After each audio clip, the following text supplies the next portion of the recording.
From the Gospel according to John, chapter 8, verses 1 to 11.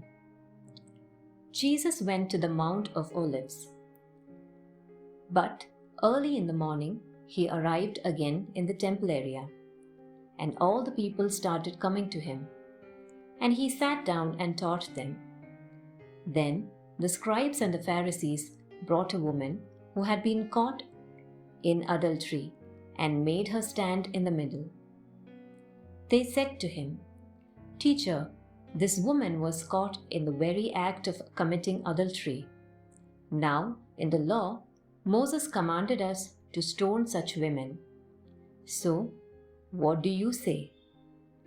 They said this to test him, so that they could have some charge to bring against him.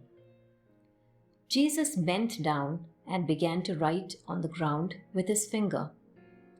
But when they continued asking him, he straightened up and said to them, "Let the one among you who is without sin be the first to throw a stone at her."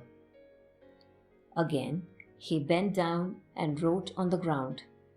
And in response, they went away one by one, beginning with the elders.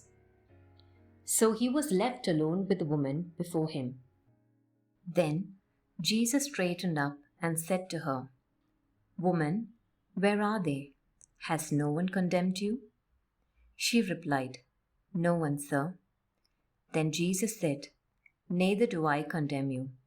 Go, and from now on, do not sin anymore."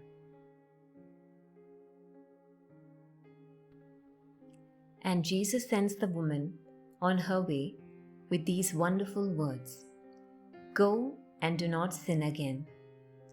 And thus Jesus opens a new path to her, created by mercy, a path that requires her commitment not to sin again.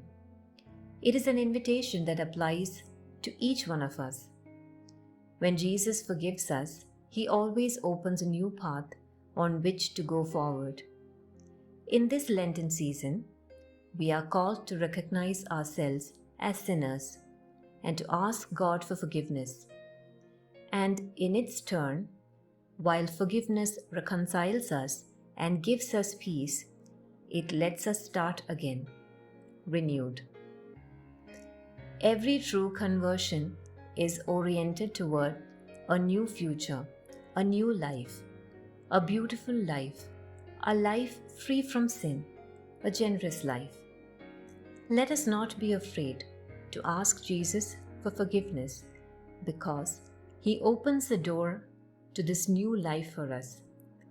May the Virgin Mary help us to bear witness to all of the merciful love of God, who through Jesus forgives us and renders our lives new by always offering us new possibilities.